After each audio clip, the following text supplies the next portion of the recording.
Agée, chapitre 1.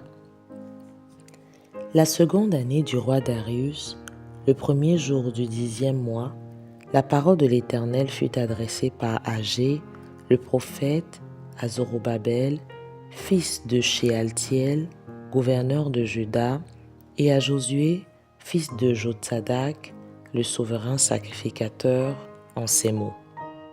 Ainsi parle l'Éternel des armées. Ce peuple dit, le temps n'est pas venu, le temps de rebâtir la maison de l'Éternel. C'est pourquoi la parole de l'Éternel leur fut adressée par Agée, le prophète, en ces mots. Est-ce le temps pour vous d'habiter vos demeures lambrisées quand cette maison est détruite? Ainsi parle maintenant l'Éternel des armées. Considérez attentivement vos voies. Vous semez beaucoup et vous recueillez peu. Vous mangez et vous n'êtes pas rassasiés. Vous buvez et vous n'êtes pas désaltérés. Vous êtes vêtus et vous n'avez pas chaud. Le salaire de celui qui est à gage tombe dans un sac percé. Ainsi parle l'Éternel des armées.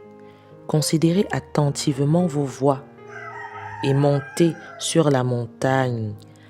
Apportez du bois et bâtissez la maison. J'en aurai de la joie et je serai glorifié, dit l'Éternel. Vous comptiez sur beaucoup et voici, vous avez eu peu. Vous l'avez rentré chez vous, mais j'ai soufflé dessus. Pourquoi, dit l'Éternel des armées, à cause de ma maison qui est détruite, tandis que vous vous empressez chacun pour vos maisons. C'est pourquoi les cieux vous ont refusé la rosée et la terre a refusé ses produits. J'ai appelé la sécheresse sur le pays, sur les montagnes, sur le blé, sur le mou, sur l'huile, sur ce que la terre peut apporter, sur les hommes et sur les bêtes, et sur tout le travail des mains. Zorobabel, fils de Shealtiel, Josué, fils de Jotsadak, le souverain sacrificateur, et tout le reste du peuple, entendit la voix de l'Éternel, leur Dieu, et les paroles d'Agée, le prophète, selon la mission que lui avait donnée l'Éternel, leur Dieu. Et le peuple fut saisi de crainte devant l'Éternel.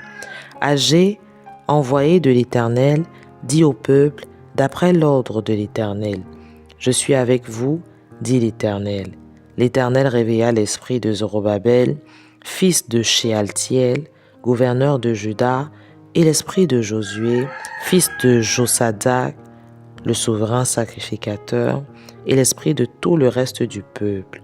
Il vint et il se mit à l'œuvre dans la maison de l'Éternel des armées, leur Dieu, le 24e jour du 6e mois, la seconde année du roi Darius.